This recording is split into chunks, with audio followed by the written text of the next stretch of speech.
We can start, Dr. Walid. Yeah, inshallah.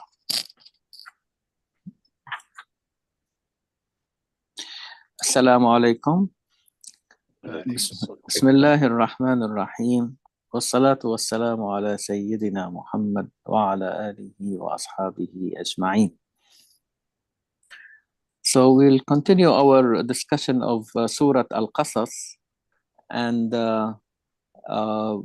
we are really discussing the experience of Musa alayhi salam, and this, as you have seen, occupies really the largest really area of the surah, and we have seen consistent with the title of the surah, stories within the main story. And we have seen Musa alayhi salam, his experience covered different stages of his life. And we are trying to see the parallels in the experience of Muhammad sallallahu alaihi wasallam, and who is really the first to benefit from this past experience. And if we don't find like direct or an equivalent, if you like, incident in the life of Muhammad sallallahu alaihi wasallam, it means that sharing that particular incident with Muhammad sallallahu alaihi wasallam is basically to warn him about something of the same nature, so that Muhammad sallallahu alaihi wasallam will avoid falling into something that would lead to a similar consequence or a similar outcome, like the incident of the when Sayyidina Musa alayhi salam was involved in that altercation between the Egyptian and the Israelite, and as we all know, it ended up with the death of the Egyptian. So and the more I really think about this incident, you see, I mean, let us assume for just the sake of discussion that Al-Quran did not tell us about that incident. Who would really know? Nobody. Is that right? So Quran is not really like covering up. He covers, but does not cover up. Yeah. It's not like the media today. Right. They cover and they cover up. And most of now they are leaning more towards covering up rather than really covering. So so Quran, I mean, it's and that really tells you about the independence of Quran as a reference, because when we talk about the universe being or we like to look at the universe as a reference for the humans, to direct their actions. Why we say the universe? Because it has no bias towards anybody. If you go and do an experiment whether you are from this country or that country, from that religion or that religion of that ideology versus another one, that ethnicity or that skin color. The universe does not look at any of these. Okay, the universe will receive your question and will answer it, okay, faithfully, okay, without any type of bias. And this is why once humanity, okay, uh, finds its way into that very important concept, meaning that the universe is the reference that will validate for you whether you are doing the right, action or not. Okay, uh, we saw like how the advances, okay, went, exponentially over the last 500 years. Before that, everything was based on speculation or bias towards, oh, I like this philosopher more than this philosopher. I like this thinker more than that thinker. Okay, you see what I mean? I belong to that, or this thinker belongs to my nationality, and so I lean towards his or her, ideas, and this is the dilemma. And sorry for the digression, but believe me, these are very important concepts. This is the dilemma that Ibn al-Haytham had. Ibn al-Haytham, who was behind the most important really advances in physics, mainly in optics. Okay, why it's considered important in the history of sciences? Because he was the first like to say, okay, I've before every issue he wants to understand, he will see several opinions, and people like follow that opinion versus that opinion, not because they have something to measure it against, until he said, oh, I don't want to accept any of these. Okay, I don't want like to be biased towards any one of them. I will do the experiment. What does it mean, the experiment? It means that I am asking the universe to validate my my results. Okay, and so that and that was really the foundation of what we today call the scientific methodology. Okay, so when you say, okay, the universe is the reference for the human action, you have really chosen an independent reference that has no bias towards anyone.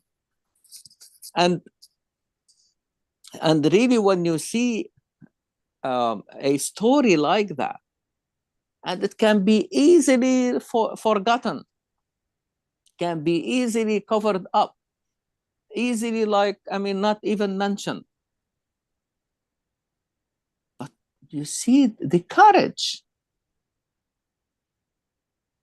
You see what I mean? Like, Al-Quran is again is really, when we say Al-Quran, presents itself as the reference for guidance, hudan linnas. Okay, also it is coming from the same concept that this is an independent reference, because there are other references that and no one, I mean, I am not demeaning like constitutions, traditions. I mean, humans have, because they need a reference. Sometimes you see mythology being the reference when they don't have anything to rely on. Okay, they look at mythology, okay, with the its metaphors and the philosophical concepts behind them, okay, becomes really the reference. So there are multiple references, but when we speak about the revelation being the reference for guidance, okay, because also it has this independence. And I think relating that narrative to us, okay, support the independence of Al-Quran. So we have seen Musa alayhi salam as a newborn, as an infant, with his mother. We have seen him at a different stage when he was when he grew up to become a strong, vibrant, enthusiastic young man, okay. And then we saw him as a trainee in Madian, in the home of a preceding a prophet Shu'aib alayhi salam. And we have seen how Musa alayhi salam was prepared, okay, over 8 to 10 years, okay, being prepared for the next stage in his life, okay. And the peak, if you like, or the apogee in his life, when he was chosen, okay, to be a prophet and messenger. And he received really the order to go back, okay, to the Pharaoh and confront him. So Musa alayhi salam was really concerned about the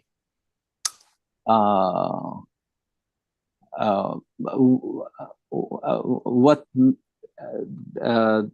the Egyptians and the system of the Pharaoh may do to him because of that incident that we talked about earlier, the murder of that Egyptian person. And he was also concerned about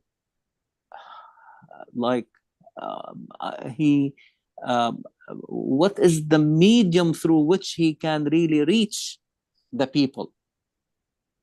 Now he knows how to speak to the people of the palace because he was raised there. He was comfortable, okay, with the protocols of the palace, and he knows how to navigate there.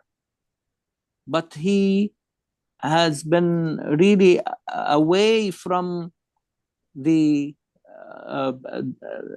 his own people, okay, the Israelite, and that required a different language, a different tongue, a different understanding of the culture of that group, and asking for Harun alayhi salam to support him in his mission. One can see it from that perspective. Okay, so because we know that Musa alayhi salam was very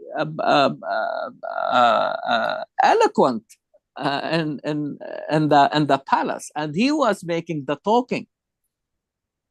Okay, but he wants someone to support him when he goes or to really to bring him the information needed, okay, to be able like to communicate with the Israelites, and that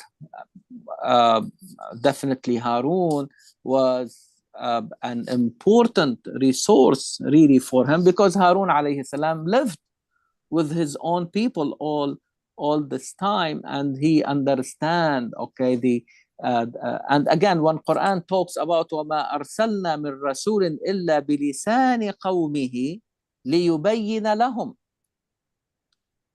So what is the mission of any prophet or messenger is really like to convey Message. the message in the clearest way. And so and language is not only limited to the words that we utter, but also understanding the culture itself. And so the choice even of the words and the tonality and the way we say it becomes really very important. Is that right? Okay, like so and so, again, this is another example, okay, that the prophet is not a robot,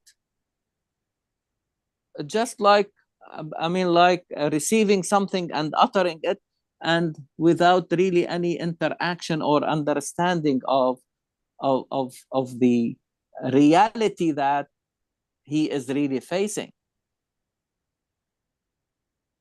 You agree? I mean, with that, this is really very important. So it's so the prophet had to take all the measures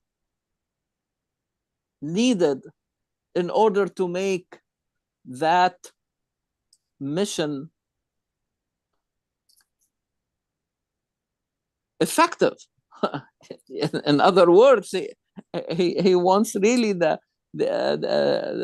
his words to reach the minds and the hearts of the people, okay, so that they will be convinced.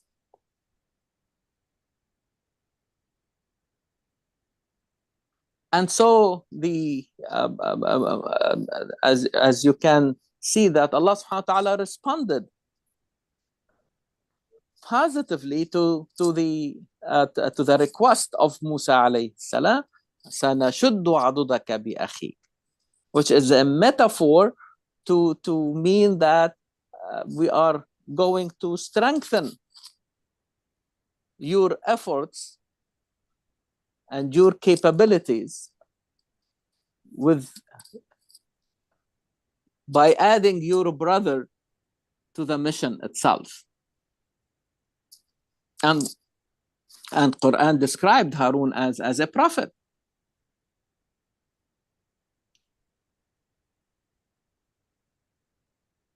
وجعلنا and as we see that in Surah Maryam alayhi salam.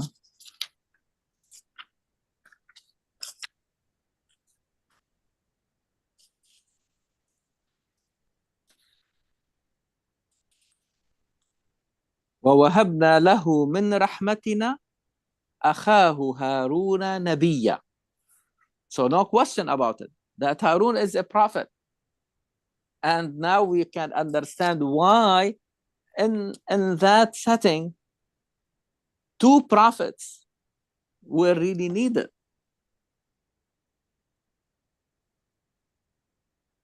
And for me, I cannot understand it, okay, without really understanding the nature of the culture at the time. Yes, we are talking about the same place, the same time, but we are not talking about the same people. As if there were two cultures interacting at the same time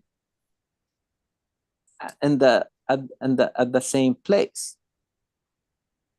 And so Musa alayhi salam needs the understanding, and we gave the parallel with the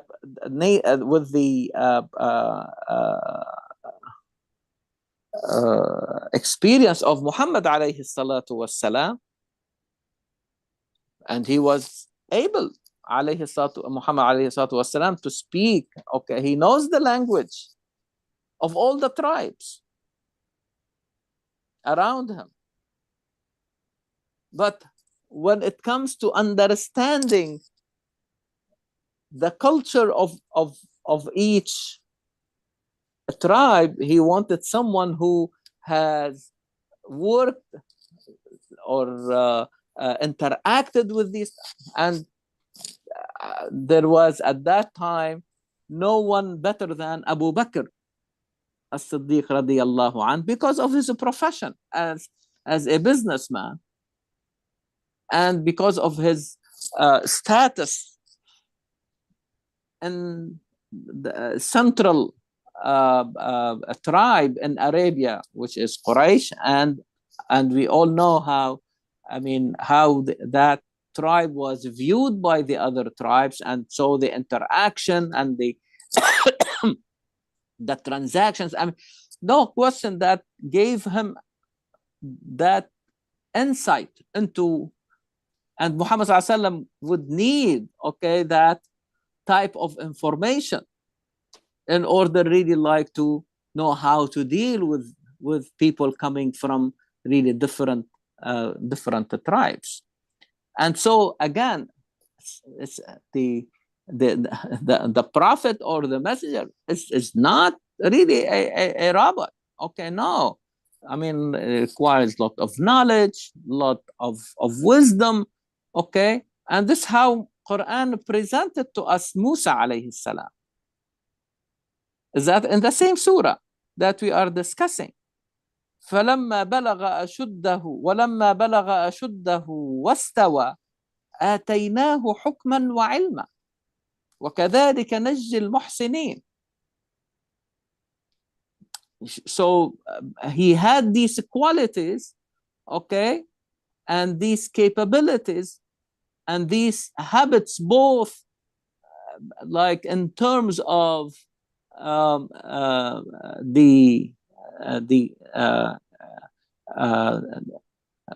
making things, and that requires knowledge, but also character, like hikmah, like wisdom, like doing good. وَكَذَلِكَ نَجْزِي الْمُحْسِنِينَ. So, and that was before he received really the message. So he was not like someone like haphazardly or randomly selected. But prophets and messengers have to work hard okay, in order to deserve to be selected for this noble, okay, mission in life. So here we see that Al-Quran, uh, uh, if you like, will skip certain details, okay, to uh, come to so immediately we see, like, okay, Allah subhanahu wa ta'ala responded to the request of Musa alayhi salam, and then immediately فلما جاءهم موسى بآياتنا بينات. So now, as if now we are moved directly into a new scene, or we are seeing Musa alayhi salam now experiencing and practicing the mission itself. And one of the ways to support really like his message was really to show them signs, so that they believe that what they are talking to a true prophet, not someone who is really claiming that. Okay. And we know that even social scientists like Weber, I mean, talked about prophecy as a accepted phenomenon because it repeated itself through history. But at the same time, he talked about false prophethood, and people were able, through, I mean, like their own common sense and logic and knowledge, to differentiate.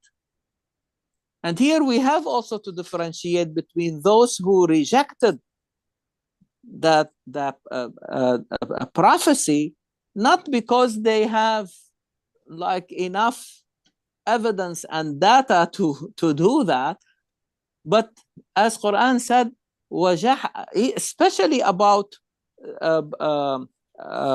the experience about Musa alayhi salam. Quran said about the Pharaoh and the system of the Pharaoh and his elites.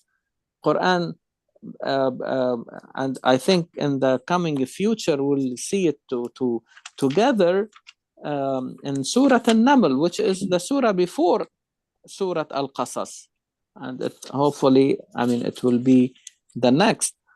Can you? I think it is timely to just to share this with the audience. Surah An-Naml number 27, verse number 13 and 14. فلما جاءتهم آياتنا مبصرة قالوا هذا سحر مبين.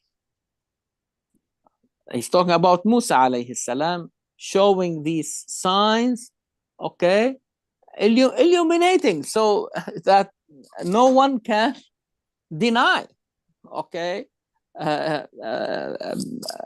if that person has the opportunity to witness firsthand this.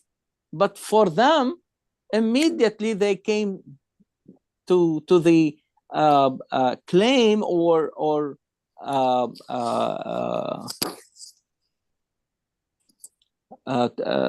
to say that this is magic, clear, obvious magic. هذا سحر مبين. But the reason I'm bringing this because of the next verse. وجحدوا بها واستيقنتها أنفسهم ظلما وعلوا. So they rejected the message, okay, because of their injustice and their like ulu, like to that their false pride, their arrogance. But Quran said وَاسْتَيْقَنَتْهَا أَنفُسُهُمْ, although they were convinced within themselves about it.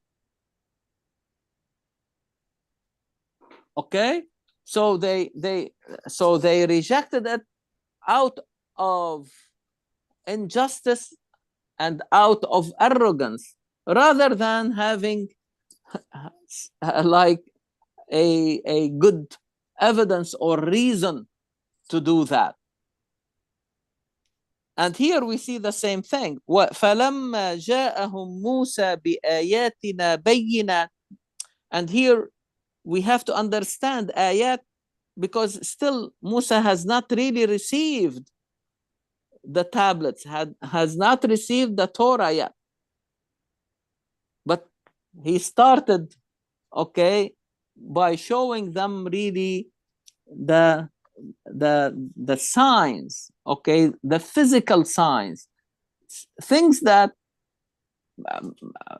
against their acquaintance. They are not like I mean, for Musa alayhi salam to throw his stick and becomes really a snake. Like, this is not something that can be done on a regular basis. Okay, so it's definitely a sign, okay, to support that what Musa is bringing to them is the truth. And we know that Musa alayhi salam showed them one sign after another. وَمَا نُرِي, and each one will be bigger than the one before. وَمَا نُرِيهِمْ مِنْ آيَةٍ إِلَّا هِيَ أَكْبَرُ مِنْ أُخْتِهَا. Every sign we bring will be bigger than the one, like its sister, the one before it. Okay?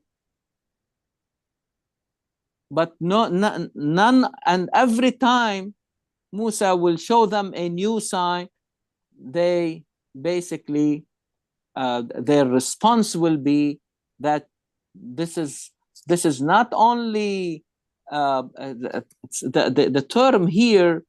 Can you go up a little bit to the ما هذا إلا سحر مفترى. Now sihr is magic. Muftara is like something that you cannot really believe. It is a lie. Okay, so they and this way they are really aiming at two things. The first one, that you claim that you have these signs as an evidence that you are a prophet from Allah, from your Lord, is a lie. Okay, and it is a magic, but you are really trying to cover up the fact that this is really magic. You see what, and for that, I mean, it is really interesting, because they are really the heroes of magic. Is that right? Yeah. And sihr and magic at that time, okay, and that system of power was really the highest invention they have reached. And And so to so in their response, they are saying, okay, you are bringing us something that we know about, not different from what we have invented, but you are trying to claim this as this is coming from your Lord to support that you are his messenger. And what is when they could not really show any evidence, they said ما سمعنا بهذا وما سمعنا بهذا في آبائنا الأولين. Their only evidence is that we have not really heard about something happening like this before. Now, the ayat is not something that you hear about, that you see and witness.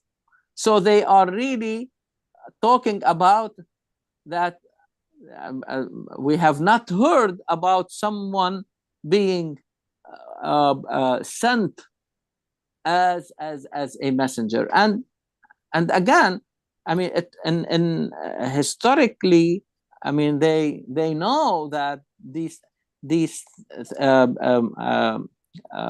prophets and messengers were sent before, and these news were really like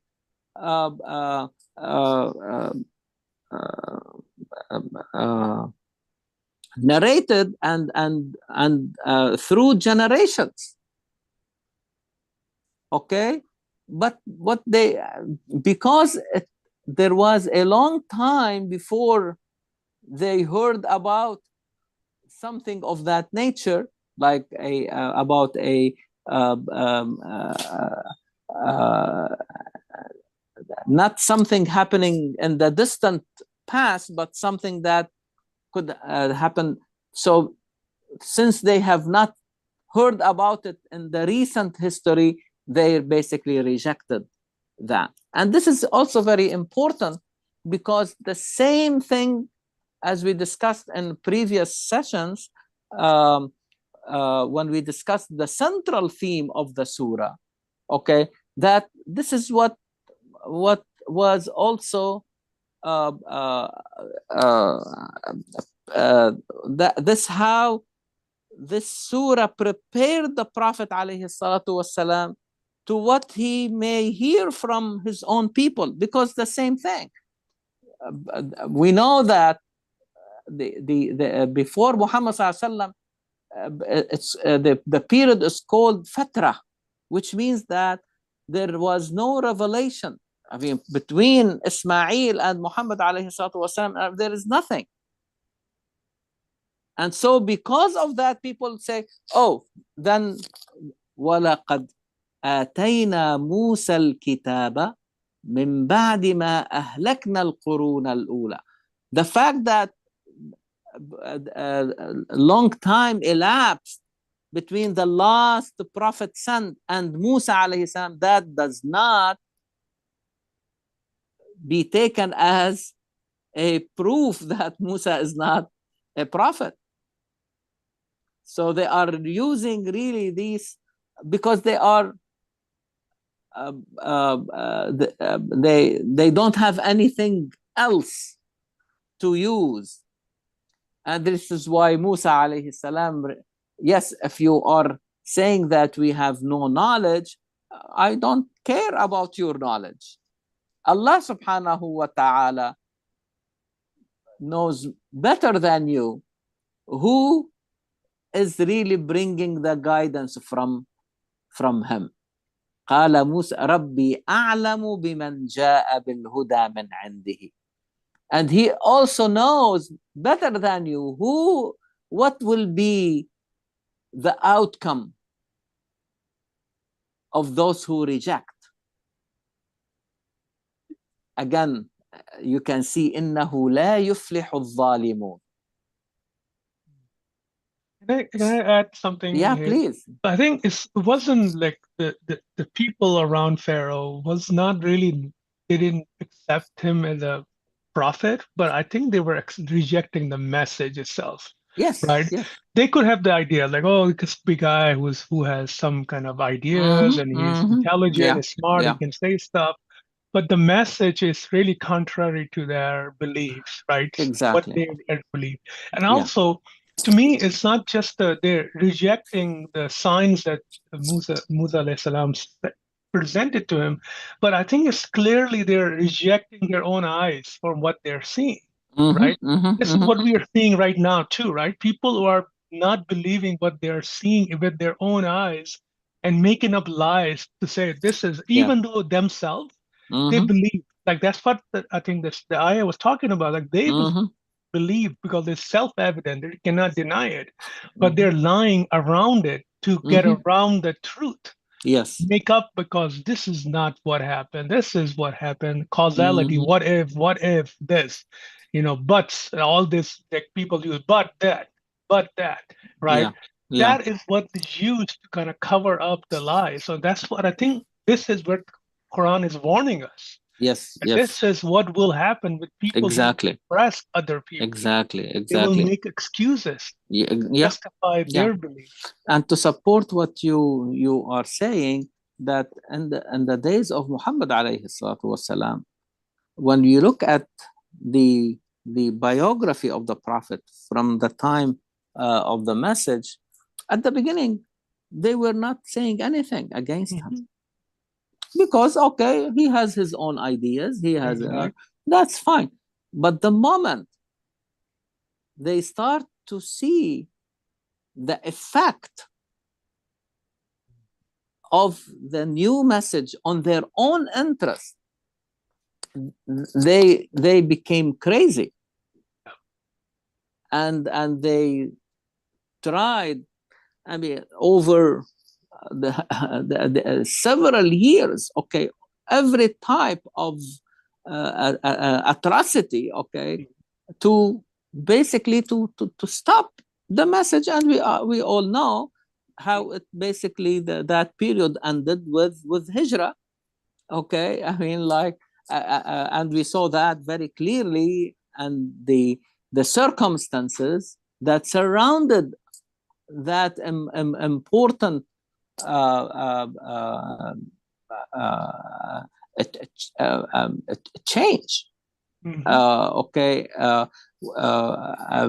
when we discussed really Surah Al-Ankabut.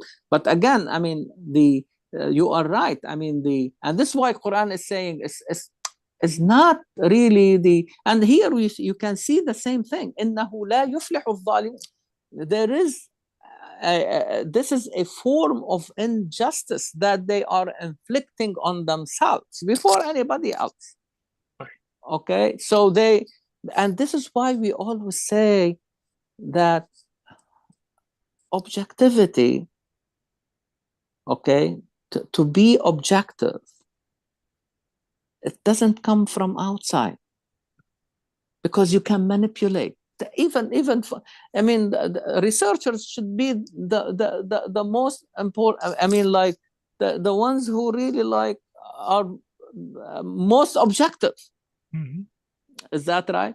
But believe me, if that researcher is not objective from inside, okay, don't tell me that, oh, the data outside can, I mean, it's outside him, and we know how possible it is to manipulate Right. the data itself. You see what I mean? So, and so and even Ibn Khaldun talk about it. He said, like, objectivity, okay, it's really should start from inside the human. If that is lost, then I mean, anything can be like a present, and and what would be more than magic itself? Mhm. You see, because what is magic? It's not just like a trickery, Right. or what may immediately comes to mind, like, okay, the magicians basically base their moves on like tricking really our own vision. So so it will be like an illusion, creating an illusion. And so if I understand, we understand what does it really mean in that system, it becomes really the way to control the audience. Yeah. The way to control their subjects. Their narratives. Yeah, through these really, and so what is white can be presented as black, and vice versa. Mm-hmm. And so, no question that today's media, and we were saying this even before the advent of the social media. Now we are, and now even with AI, how it can be manipulated, exactly, okay, to really create ignorance, instead of really being used to generate knowledge. And definitely it is, okay, and it is very useful. But at the same time, even AI can given the wrong direction, and used really like to change opinions, to create fake news, to affect reputation of certain people, or use it to kill, God forbid, or to cause this, ethnic cleansing, and what we are really witnessing before our own eyes, and genocides. So the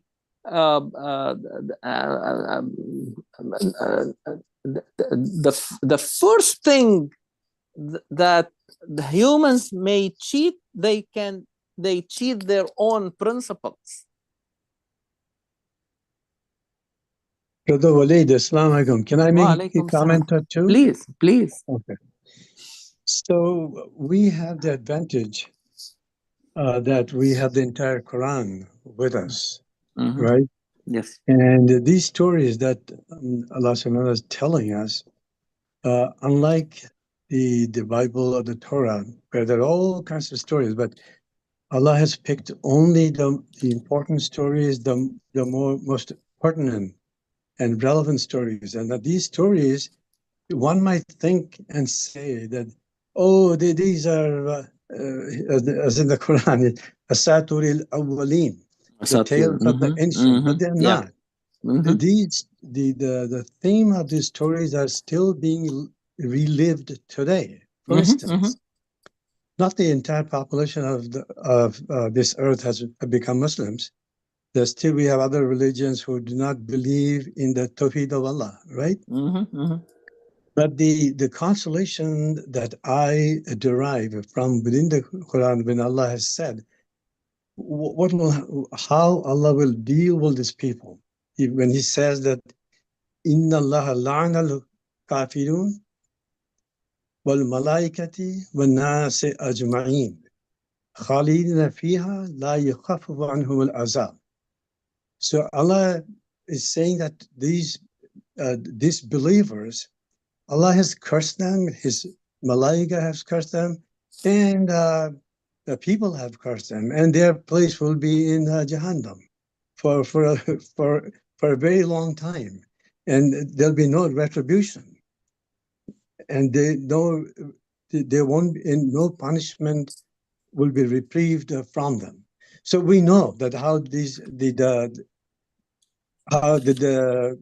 the conclusion of these disbelievers, why am I suffering fools? I don't care. Allah has already told us how He's going to deal with us.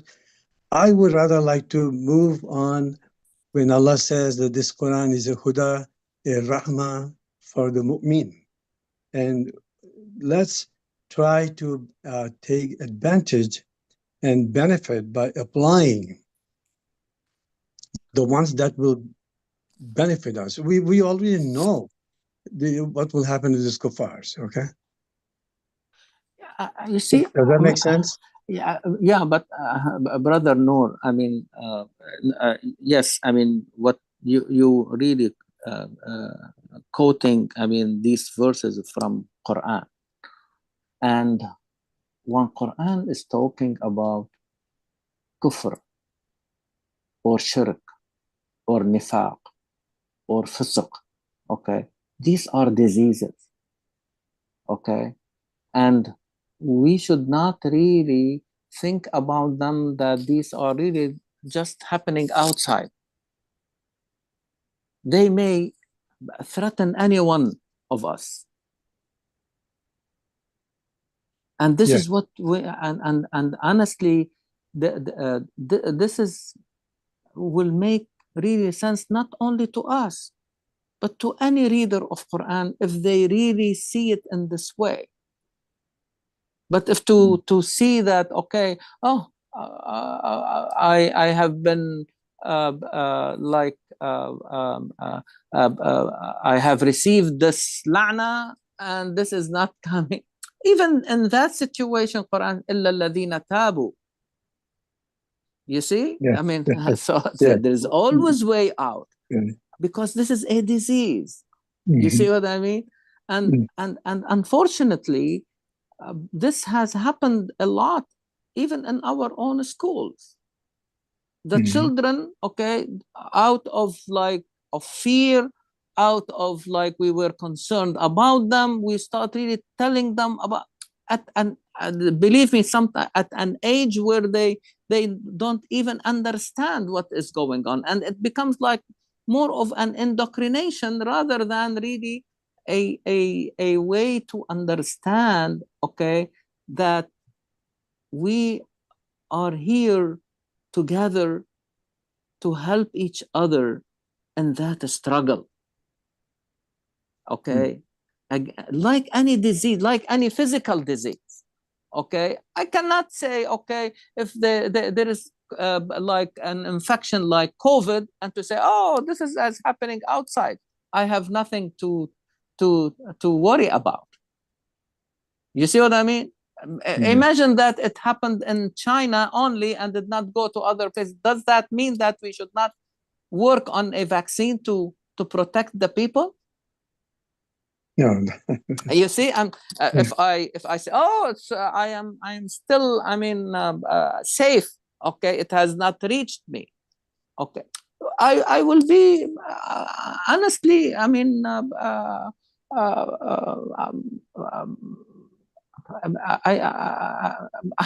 am not thinking right. I don't want to use any other word. Is that right? But if I approach like the way Quran is approaching these issues, I mean, going to the psyche of the وَاسْتَيْقَنَتْهَا أَنفُسُهُمْ. Inside, they know that this is the right thing. So that will help me to know how to navigate, how to without understanding that, I cannot communicate with the people and convince them otherwise. You see what and I think that's the message that we need to relay and convey to the next generation. I don't want in the next generation to carry the same baggage that has brought us into that situation that we live in today. To be separate from the people and their problems. I want to own that problem and find a solution for it. Not like to start really like dividing the people. These are kuffar and these are believers. You see what I mean? Like, and to put a demarcation. No, line that doesn't really serve. You see what I mean? That approach is so dangerous. Once, if you think, and I'm not talking honestly, I'm not talking about you personally or anyone, but honestly, I'm really very thankful that you raised that issue, because if we do not come together, okay, and see that this is our common struggle. Do you think that our Christian brothers and sisters are not facing the same issue? You don't think that our Jewish brothers and sisters are not going through the same issue? I mean, we have to be vigilant. And Quran says it. وَمِنْ قَوْمِ مُوسَى أُمَّةٌ يَهْدُونَ إِلَى الْحَقِّ وَبِهِ يَعْدِلُونَ. Despite everything we are seeing, Quran is saying, don't forget that from the people of Musa, there are people who are guided by the truth, and they use it to establish justice. I have to bank on this, not on the other. You see what I mean?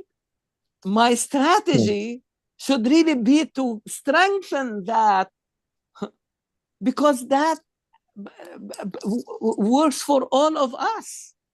What do we not do? Do you want anything other than truth and justice? Who doesn't want that? You see where I am. That approach is taught and it's Quranic. It's not really from outside. It's not. I mean, I'm not fabricating it. But again, we have to look at the balance of the Quran, and this is why it is very dangerous sometimes. Okay, like to focus on something and forget about the other part of the equation. Somebody has a question or a comment? I'm sorry. What I wanted to say is just to add what you mentioned, Christian brothers and sisters, Jewish brothers and sisters. I would add Muslim brothers and sisters, so-called Muslim. This Quran, number one, everywhere we go in Quran, when it describe about Jannah, it also talk about the hellfire and the benefits, the advantages and disadvantages, the right and wrong, the truth and the lie.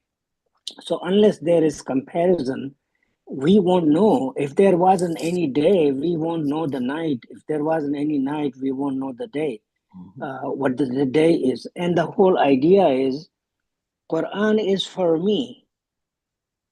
Of course, it is for everybody. But when I read Quran, I should think about and apply it to myself. Being a Muslim or non-Muslim or whatever I am, I have to apply it to myself. Where do I stand according to the standard of this ayah? And then judge myself and do something. Do I stand up to that? Or how far am I and what should I do? The problem and unfortunately, especially in our Muslim world and our communities, whenever we read ayah, I'm not lying, we apply it to right away to somebody else. Yeah, not to me. Not to me. Never think about myself. That is a big issue. And you are absolutely right when you said that, we have to, I can be a very good Muslim, but in any moment, any second, God forbid I can go the other way around. The person can be, atheist, and all of a sudden something comes into, we have seen examples, and they became, the best preachers. Now they talk about such that it makes sense to them and to us about Allah and God. So we don't know, we cannot apply, or we cannot say anything about somebody else. This is my view, that we should apply it to ourselves. Yeah, it's not honestly your view. I mean, again, I would say that it has. I mean, Quran is talking about aqibatud dar. Aqiba is really like what comes after, the consequence, the outcome. You see, and that we have always to. I mean, even in our work, we say, "Oh, I am a results-oriented person." You see, what does it really mean? That, okay, I would look at the consequences of what I am doing. That will tell me if I am doing something right or not. Okay, and so Quran is always saying, I mean, think about al-aqiba. What is the outcome? Where I am heading? In what direction? Okay, and so that was basically the crux of all the prophets and messengers. وقال فرعون يا أيها الملأ ما علمت لكم من إله غيري. Now you see where now the Pharaoh will feel, okay, the threat. Okay, yeah, Musa is really calling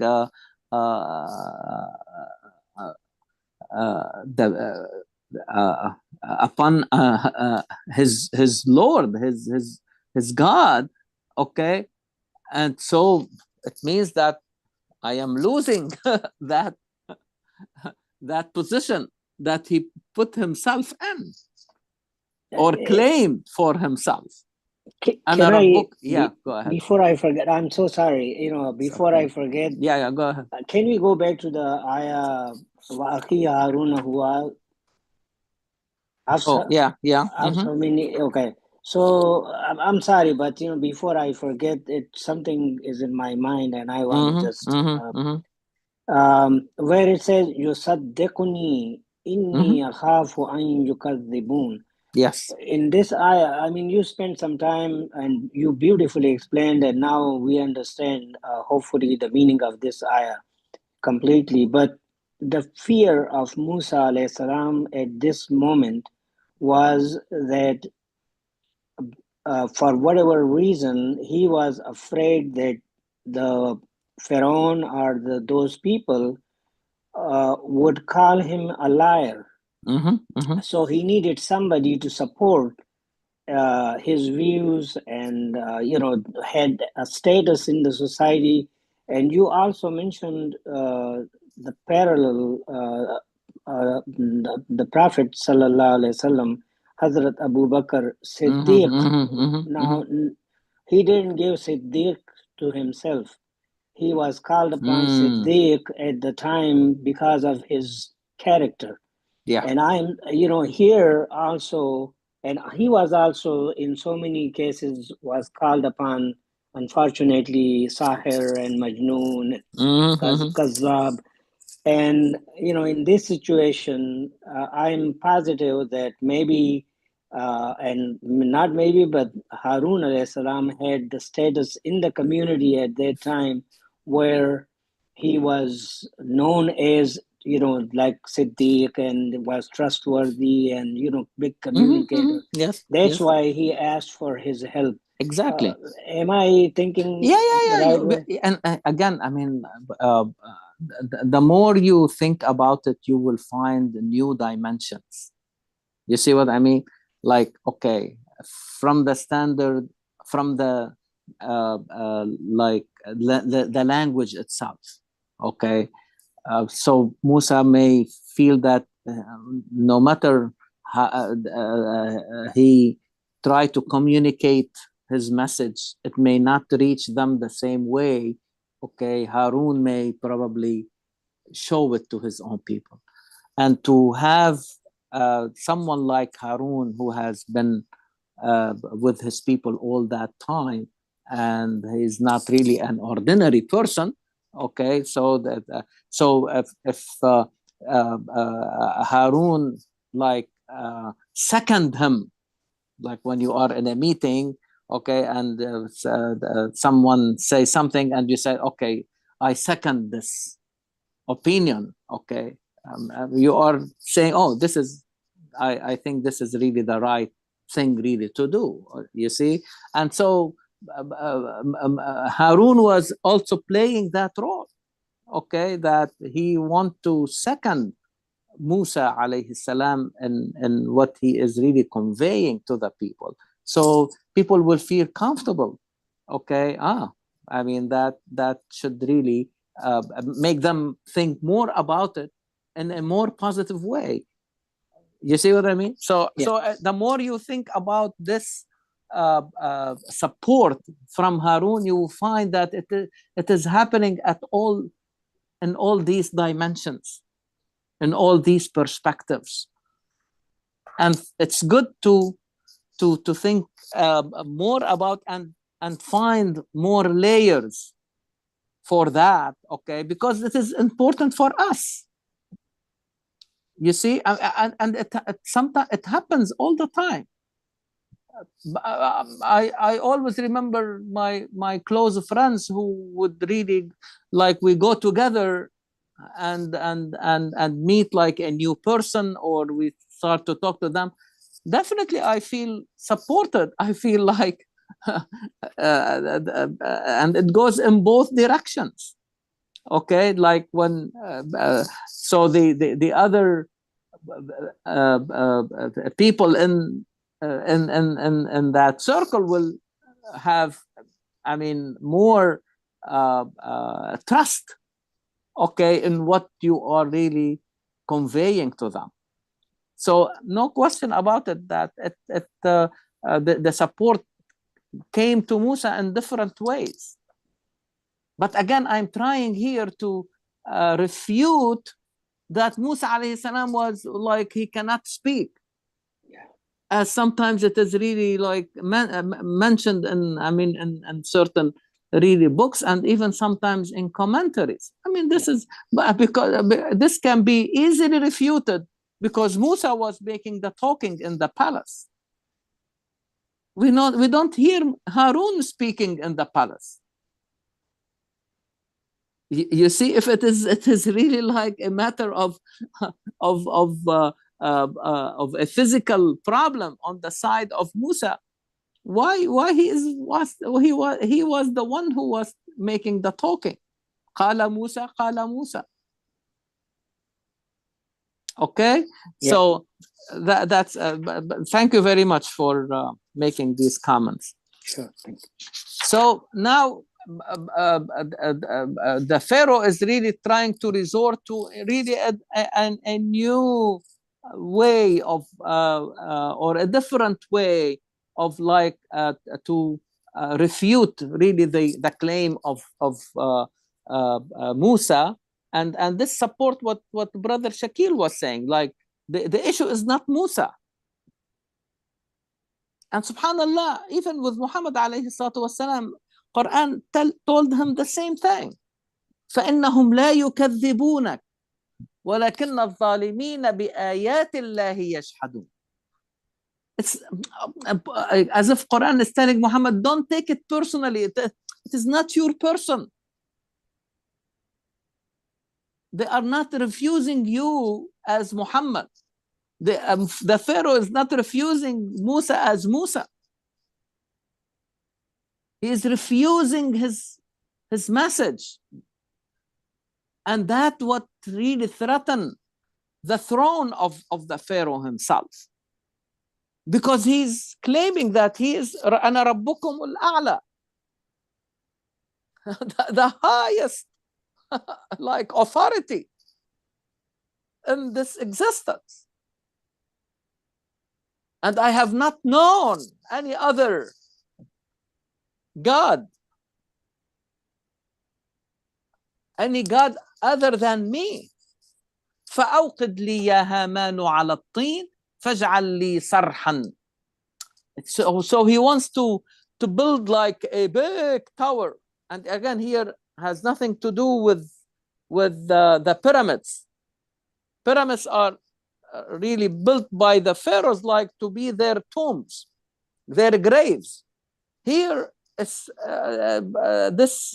this structure has a different purpose in the mind of the pharaoh, okay, that he wants really like a big a lofty tower, okay, so that he can, so in his mind, okay, that the God of Musa is in the heavens. So I want to look at the God of Musa. I mean, like again, I mean, see like the thinking at that time, okay, the lack of abstraction. They want everything to be tangible, seen, calculated, and this, unfortunately, this remained. How many times? Every one of us has heard people saying about the day of judgment, the next slide. Yeah. What is their claim? Has anybody came back and told us? Exactly. This is their only reasoning. If somebody came back and told us, so what is the value of the day of judgment? I mean, like, so, but I mean, like, what are you talking about? Somebody is dead. What do you expect this person to come back to you? Yeah. So again, you can see that, and in other issues, they have no problem. They have no problem to use their abstraction. Okay. Yeah, go ahead. It's also a trick to distract people. Yes. Right? Yes, so this yes. is like, oh yeah, let's build this. I'm gonna go and then create another show on the side. Very good. That's So the thing. another form of magic. Yeah. Another form of magic. You are right. Also, sometimes it could be not ignorance, but istikbar. Like, just trying to bring Musa alayhi salam as low as possible, or his views as low as possible in the eyes of the people, that, okay, let's see, I'm going to build this and let's see what happens. Yeah. I mean, read the next verse. واستكبر. Oh, okay. You got it. Yeah. You got it. Yeah, honestly, you got it. Brother Yusuf, mashallah. Yeah, so that's again, ظلما وعلوا استكبارا في الأرض. Okay, so but out of arrogance, not because they have the evidence, not because they have a proof or a testimony to what they are really claiming, but really that, and again, the tower itself, something huge, something big, from istakbar, from kibr, like to put yourself or to claim that you are big and bigger and higher, and it's not the Pharaoh. You see, Quran is talking about this is a system, not a person. Oh. And I want you really like to keep that in mind. Many times we start really like attributing things to that person, however he is a president or a king or whatever, or an outstanding. It is not what. Look at the system behind that person.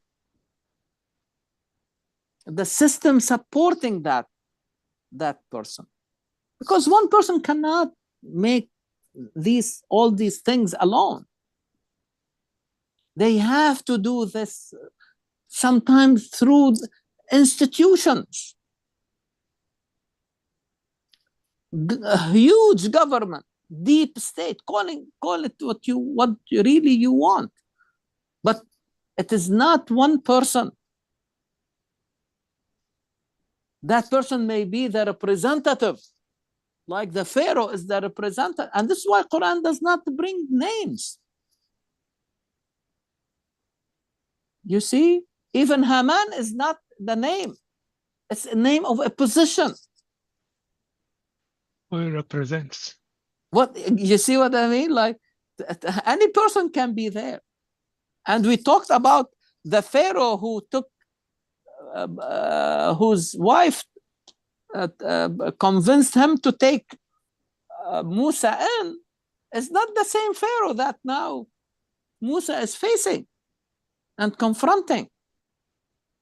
But they belong to the same system, system of power. And you can see the way they control. We were discussing yesterday a novel by Abdul Razzaq Gurna, who is from Tanzania, and he is a Nobel Prize laureate, okay, for his in literature.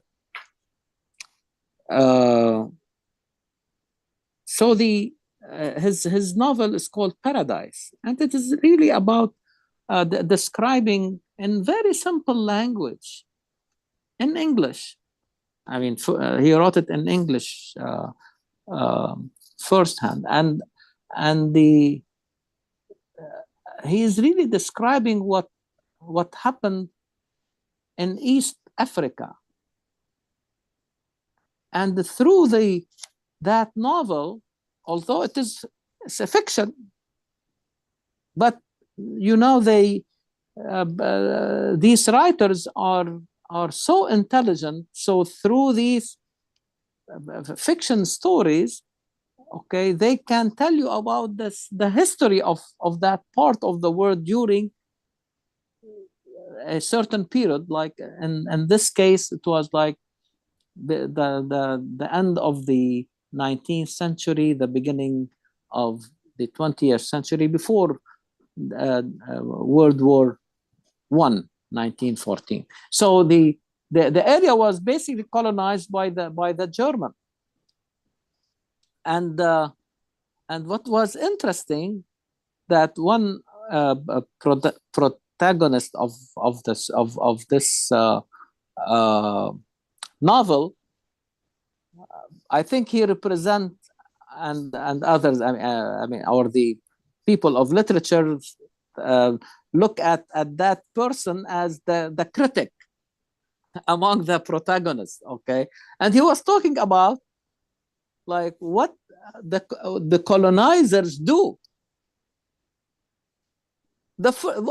So they come initially like to and start doing business transactions, and then they control really the area. What do they do next? They build a prison. Then they build a church. Then the markets. You see, I mean, the church not like to bring people, okay, like to it's really more to control, unfortunately, okay. But all of them really is to bring to put the people under that control. And by the way, if even in Europe, there is a very interesting, I mean, observation that schools, hospitals, and the prisons appeared around the same time. Mm. And if you think about it, they are, yes, they want to educate, but to educate in a way to discipline Control. and control really the subjects under their rule. It happened all around the world, right? Yes. Like even in Canada, how the Aboriginal people, Mhm. the native people were treated. They were sent to school in the guise of educating them Mhm. Mhm. to believe that Western colonizer thought that is their belief. What happened, what kind of atrocities that caused in the world. So yeah, you're absolutely right. Those are, even on the surface, they look like it. Oh, this is serving a purpose to educate. Mhm. Yeah, yeah. But really, the purpose, again, the message or the direction of that purpose is Mhm. wrong. Yeah, yeah, yeah. The Indian subcontinent, the English Yeah. came in for Yeah. business, and then Yeah, exactly the same thing happened. same thing. And then they yes, divide and Everywhere. rule. Yeah. yeah, yeah. So the beauty واستكبر هو وجنوده في الأرض بغير الحق. Mm. بغير الحق. Because if you want to be big, that's fine. But big to support the truth, not to do things against the truth. You see, so beautiful, okay? Because Allah subhanahu wa ta'ala is Al-Kabir, Mutakabbir. One of his names is Mutakabbir. Mm. But it's not بغير الحق. No. إني حرمت الظلم على نفسي. Allah subhanahu wa ta'ala make it haram on himself before he made it haram on us. Can you imagine? Mm. وجعلته بينكم محرما. إني حرمت الظلم على نفسي. إن الله لا يظلم الناس. وما الله يريد ظلما للعباد. You see that this is important, my dear brothers and sisters. Okay? If you want to be big, be big. Think big. That's fine. But be guided by the truth. Give your actions the direction of the truth.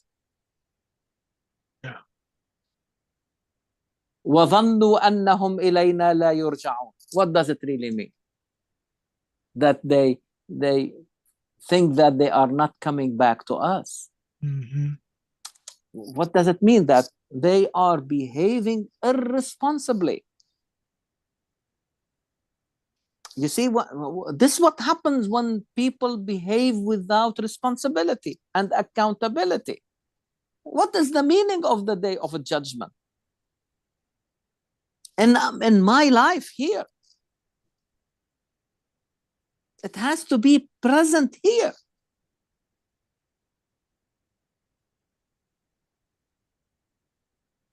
And again, back to that, to those who say, "Oh, I cannot. Nobody has come and told us what happened after that."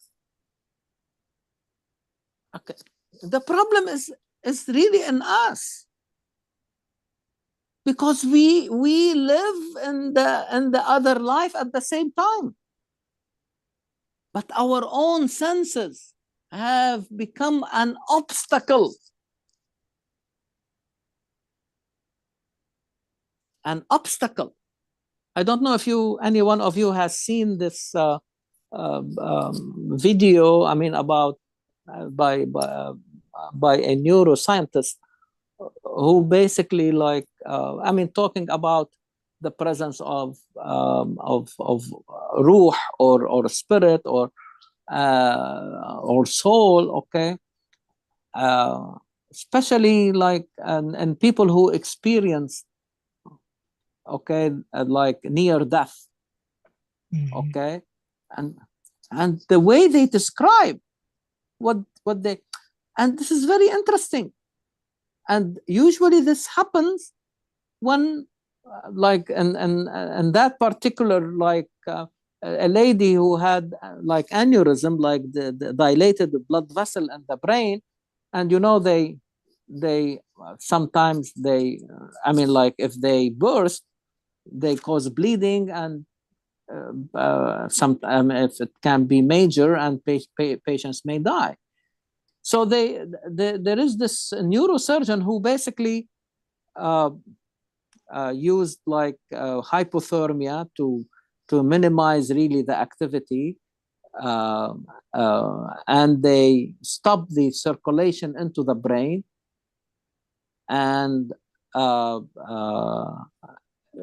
they were able like to do the surgery in like half an hour, and they restored after that, and they were able to save that lady. But during that time, she was able to describe things. She described everything what happened around her.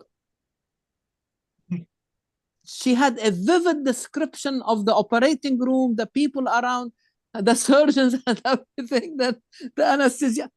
So, and subhanallah, I mean, like, as if like she was liberated from her own senses, and she was able to see other things. You see where I am leading? So Imam Ali radiallahu anh used to say, لو كشف الغطاء عني ما ازددت يقينا. This curtain, this barrier that comes between us and seeing the next life, I don't care about it anymore, because even if you remove it, I will not really, my belief will not increase anymore, because it has reached yaqeen. وَبِالْآخِرَةِ هُمْ يُوقِنُونَ. In other words, for someone in the status of Imam Ali radiallahu anh, his senses, he transcended his own senses. You see what I mean? That become an obstacle between us and seeing more.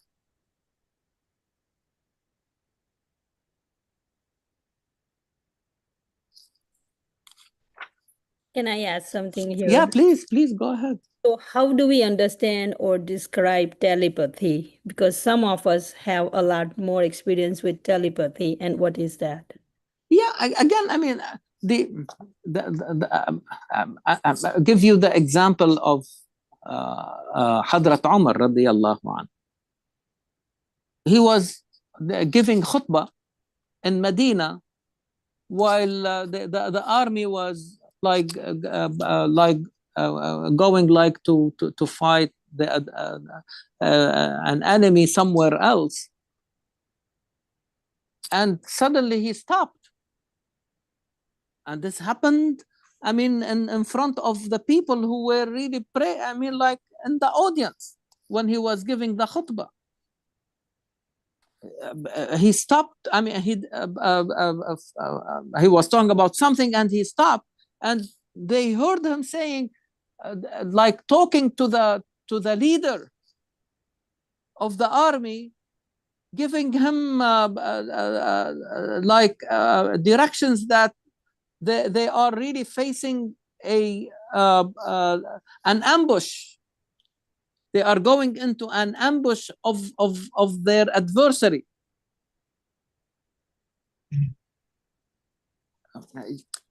No question that what is happening, what happened with Hadrat Umar, again, he was in a state, okay, to transcend that, and was able like to see that we don't see.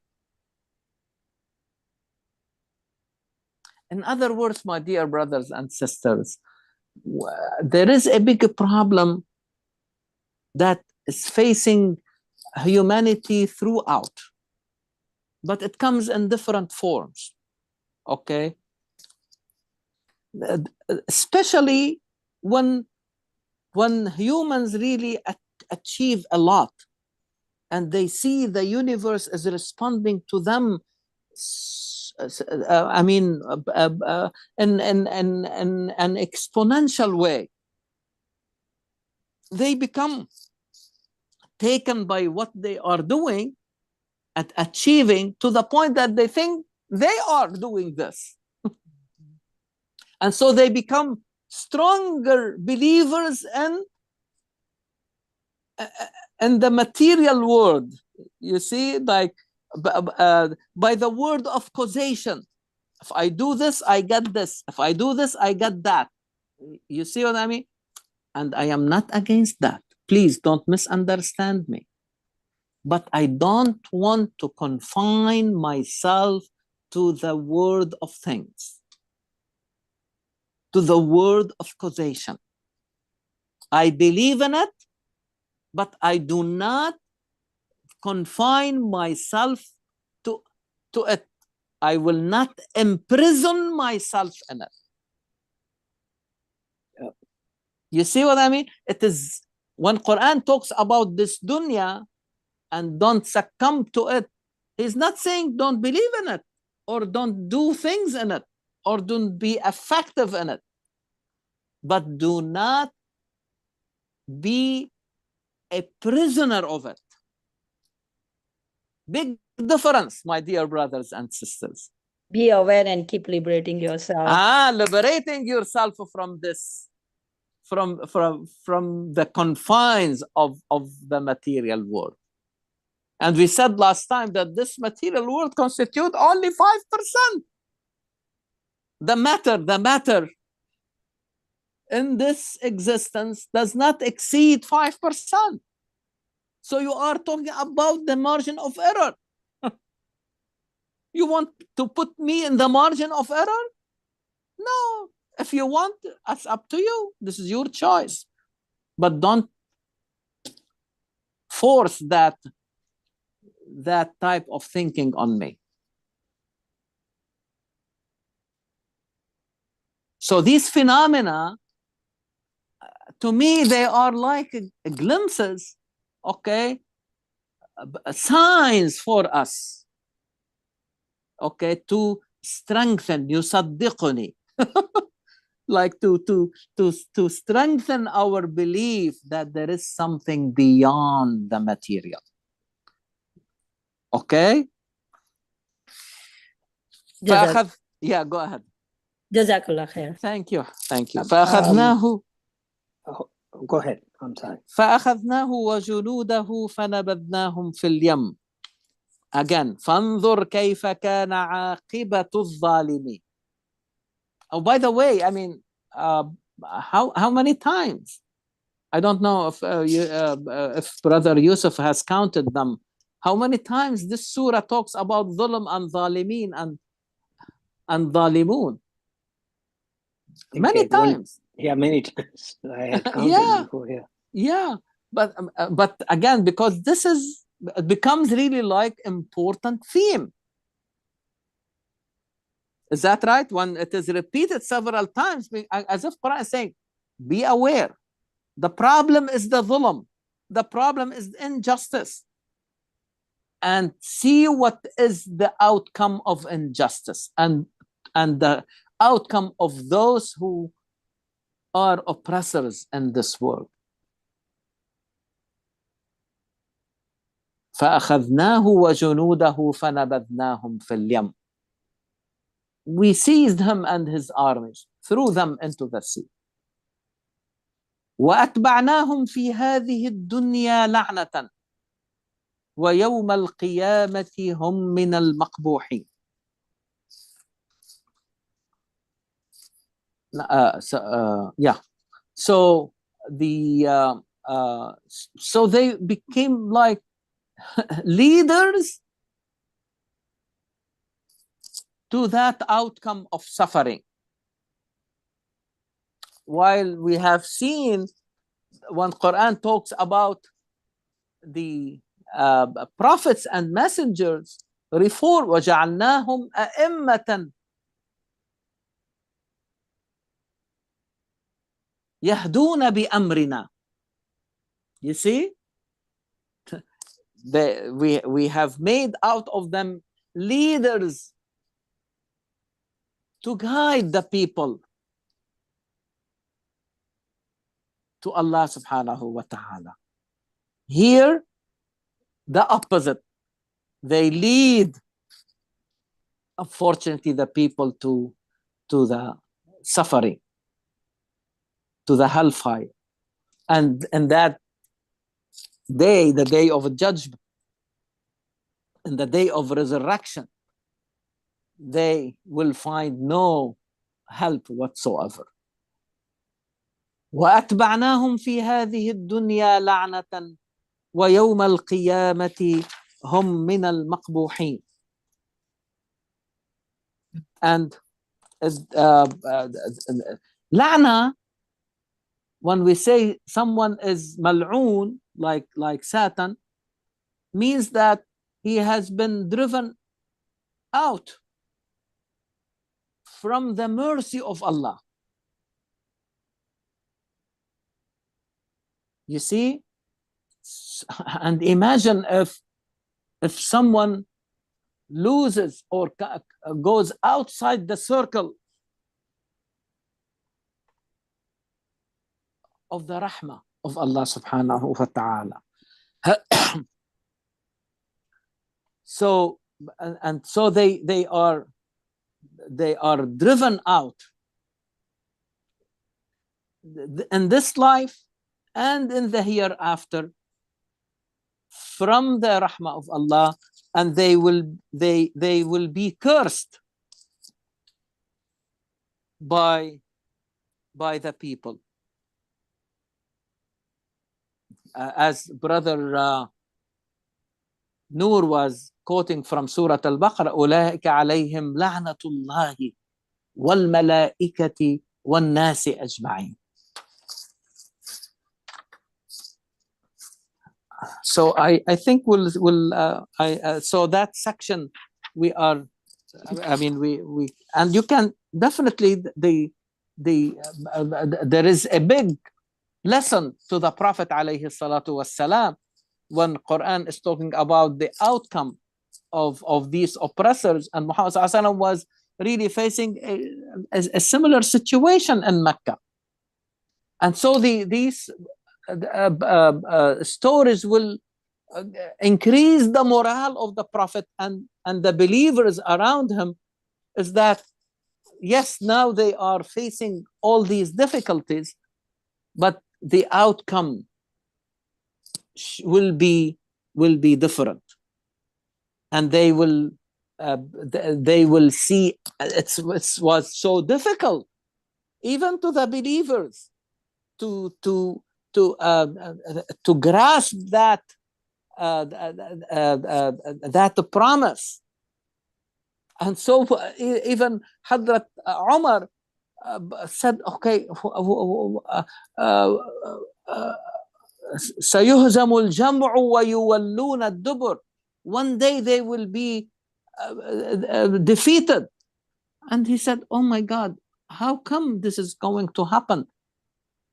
I mean, and I think this is the same feeling today.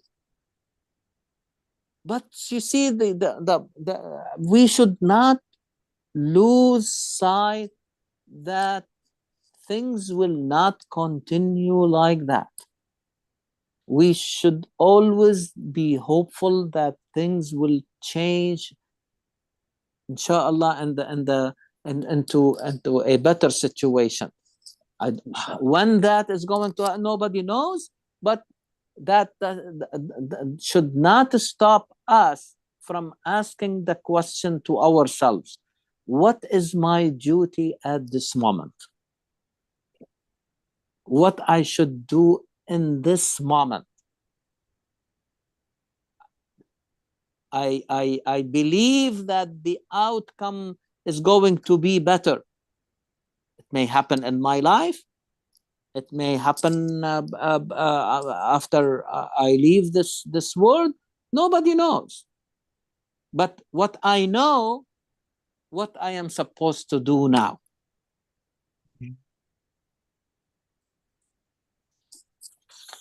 So I will stop here, and inshallah we'll continue our discussion. And this way we have basically done with that section. And inshallah next time we'll discuss the verses starting from 51 to 75. Brother Walid, just before you go, I put Yes. the title of a book that I'm reading, and this is how the education system in the United States was used to basically propagate and racism from the beginning, from Jefferson to today. So for people who are interested to read, it's right there. I just what is it? What is the name? What is the title? Right there is Original Sins, the Miseducation of Black and Native children and the construction of American racism. Wow. It's very interesting book. Yeah, excellent. Thank you. Written by American author? Or yes, yeah, American author. Yeah. Okay. I put it in the chat. You can. That's the title is there. Okay. Oh, okay. I can send that in the email next time. Just very good. Very good. Excellent. If you have a minute, otherwise I'll ask the question and you can maybe answer it in the next session. Quran translation, one could be word by word, and that translation may not be the right meaning of the Arabic, the Arabic language, Quranic language, may be very close to. But we've been using the word metaphorically. Now, this methodology, my question is, how much space we have, and we have to know the language to use and say metaphorically, this thing happened like this or this. And were it used in the previous generations, like, in the Sahaba time or afterward, this metaphoric methodology? You see, I mean, and it makes sense. It's really a good understanding of I mean, again, I mean, there is a huge lexicography. I mean, like understanding of the Arabic language and what each word really have so many different meanings. Okay, but again, what we have been trying to emphasize is that the words, okay, are really mentioned within a construct that we call ayah, and that means that it's a unit, and it is a unit of meaning. So I need to understand these words within that structure of the ayah itself. And then I am trying to understand this ayah within the bigger construct, which is the surah, okay, which is also by itself a major unit of meaning, okay? And so, and also within Al-Quran. And this is why sometimes we go from and other places where the same word or the same meaning is being used to really to support, okay, what we are trying to understand. Now, when it comes to the metaphor, okay, this becomes more like deeper layers of understanding. And what we are really trying to do is really like to project, okay, the understanding of these verses on our situation today. In other words, because we want the Quran to interpret us and our situation. I am not here to interpret Quran itself. Quran does not need interpretation. You see what I mean?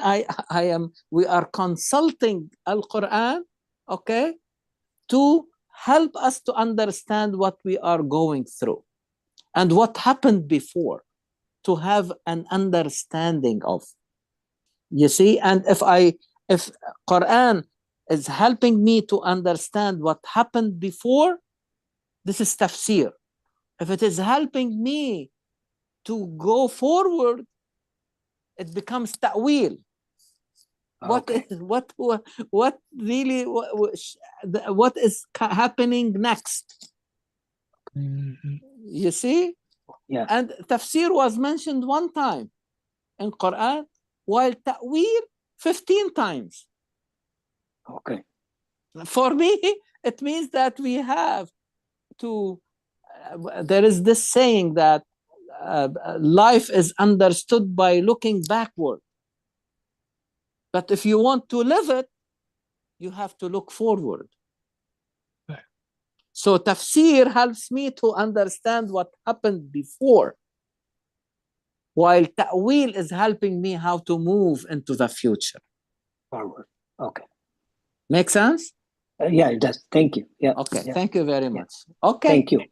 Inshallah. See you next week. Assalamu alaikum. Wa alaikum assalam.